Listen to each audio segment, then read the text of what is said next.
We're at the National Pavement Expo 2012, and I'm with John Jansing, Regional Sales Manager for TYMCO. Hey, John. Hey, how are you? Good. Thanks for letting us have some time here today.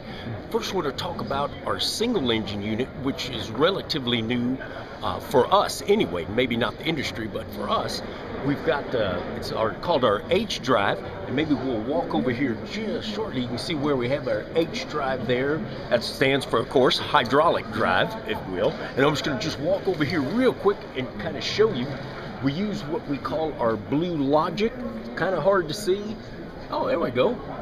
That's our Blue Logic. It's a Vansco unit, simple computer unit that drives our blower wheel and works our gutter room. It controls all our hydraulics, and it is, of course, a single engine machine. Therefore, we only have one engine to work with. So, and it's been accepted very well out in especially with our customers, and even with some people have never used TYMCO before.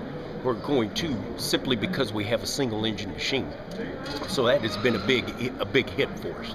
And then on this side over here, just to show you real quick, we've got our 435, and of course it is set up with the 210 emissions, the 10 emissions I should say, but it's on a 12 chassis.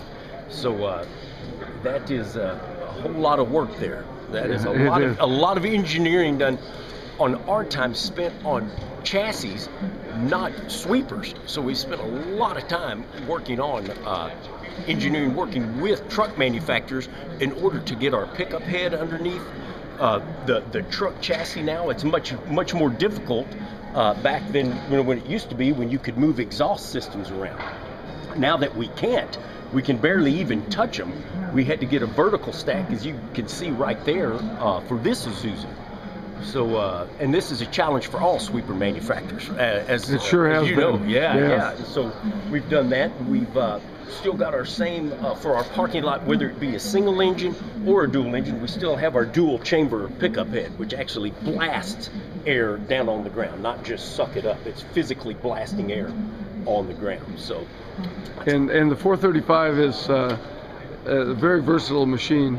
Why don't you tell them hopper capacity and what somebody might use a 435 for? 435, we have several of our contractor friends and smaller cities use it both for municipal sweeping, construction sweeping, and on occasion they can go out and sweep a parking lot with it, because it still has the same blower wheel and pickup head as our 210.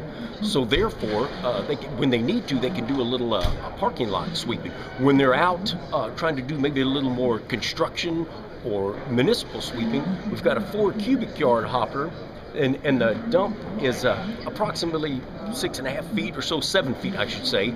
Can dump into a 30-yard roll-off. Let's put it that way. I keep trying to judge myself. I'm tall. That's right. But anyway, so it allows them, and with our new dump door, take a look. This is relatively new compared to some of our older.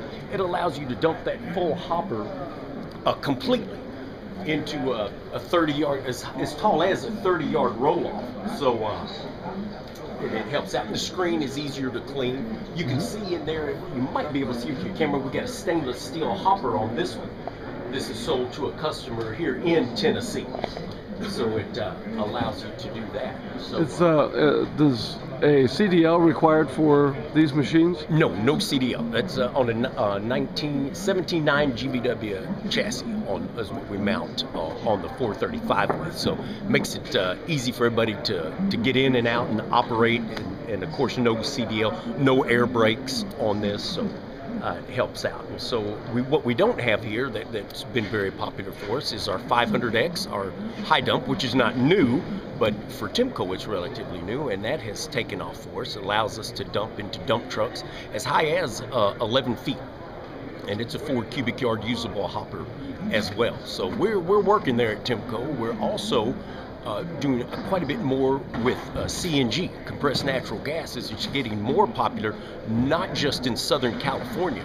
We actually have sold some there in Texas, and I believe I don't cover as much on the other coast, but I know we're getting more inquiries on compressed natural gas than we ever have. So that's getting bigger as well. So that certainly seems to be a trend. Oh yes it is. And with more natural gas, it seems that they're finding throughout the states, the more we can more available. It is simpler and building more infrastructure for it. So that's gonna help out as well. As we are having this interview in 2012, I know fuel is widely expected to be diesel and gasoline up in the $5 a gallon range, and CNG's about $1.60.